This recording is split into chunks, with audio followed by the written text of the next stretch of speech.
êtes au bout du rouleau. Et ça je peux le comprendre, malgré tout. Oh, ça va. Parce que, non, je vous assure, j'ai vécu cette situation, donc je me rends parfaitement compte de ce que vous ressentez. Il faut apprendre à dire non, parce que sinon, on peut en mourir. Moi, j'ai failli attraper une maladie très grave. J'ai été à l'hôpital à cause de cette incapacité à me protéger moi-même. Donc, et un jour, j'ai rencontré une thérapeute, une femme formidable, une soixantaine d'années, comme ça, qui ne prend plus personne, d'ailleurs, maintenant. Et j'étais à la salle d'attente et je tombe sur ce... Vous connaissez l'histoire des clés? Non. Ah, c'est extraordinaire. Salle d'attente, des magazines, un petit livre, tout à fait innocent, hein, je le prends, je le saisis, et je tombe sur cette histoire des clés. Et ça a changé ma vie. Vous la connaissez? C'est une métaphore magnifique. Non. Vous ne la connaissez? C'est l'histoire... Pardon. C'est l'histoire d'un type qui cherche ses clés. Oui. Et arrive un autre type, il lui dit, vous faites quoi? Il dit, je cherche mes clés. Il dit, bon, je vais chercher avec vous, très gentiment. Ils se mettent à chercher les deux pendant 1 heure. Ils cherchent ses clés partout. Puis au bout d'un moment, le type en peut plus. Il dit, mais enfin, vous les avez perdues où, ces clés? Et le type lui dit, là-bas. Il dit, mais alors pourquoi est-ce que vous cherchez ici? Et l'homme a cette réponse extraordinaire qui est, moi, a bouleversé ma vie. Il lui répond, parce qu'ici, monsieur, il y a de la lumière. Comprenez la métaphore? C'est magnifique. Il y a tout là-dedans. Il y a tout. Et je crois que c'est un choix de vie. À partir du moment où on a compris qu'on avait l'opportunité de dire non sans forcément être en situation sans souffrir de ce non et de... C'est pas un renoncement, au contraire.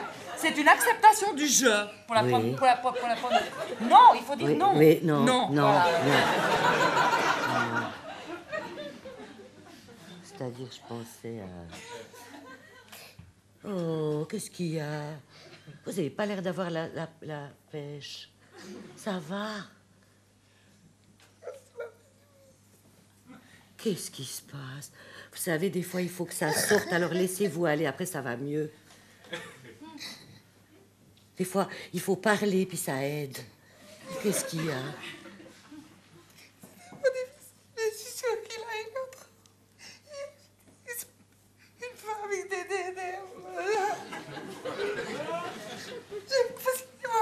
Oh, mais ça, vous savez, c'est tellement banal, ça arrive à tout le monde. Il faut pas vous en faire, il faut pardonner, et puis après... Il m'a demandé de lui pardonner. Et qu'est-ce que vous avez dit? J'ai dit non. Mais il faut apprendre à dire oui. C'est très important. Vous savez, un couple, il tient pas, hein. Si on fait pas de concession, il tient pas 3 jours. Moi, je peux vous en parler parce que je suis passée par là. J'étais comme vous quand mon mari est parti. Alors, j'ai pleuré. J'ai tellement pleuré que j'ai cru que mon oreiller, il allait moisir, c'est pour vous dire. Je me suis prise en main. Je suis allée faire un massage des pieds. Alors, c'est extraordinaire, vous savez, ma réflexologue, elle m'a dit, on a tout dans les pieds. Alors, il y a le cœur, le foie, le dos, il y a même les pieds. Elle m'a fait...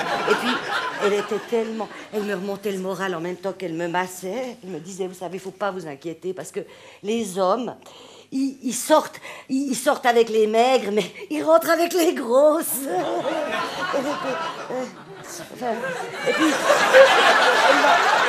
elle m'a envoyée chez une acupunctrice qui m'a mis des... Comme ça, elle m'a donné des fleurs de bar, c'est pour du millepertuis pour rehausser l'humeur, et puis moi j'ai pris du carmol parce que c'est bon pour les digestions, beaucoup de carmol, et puis si vous voulez, elle m'a envoyé dans un de ces trucs alternatifs et alors j'ai acheté de l'huile essentielle, j'en ai mis partout, j'ai pensé que c'était essentiel,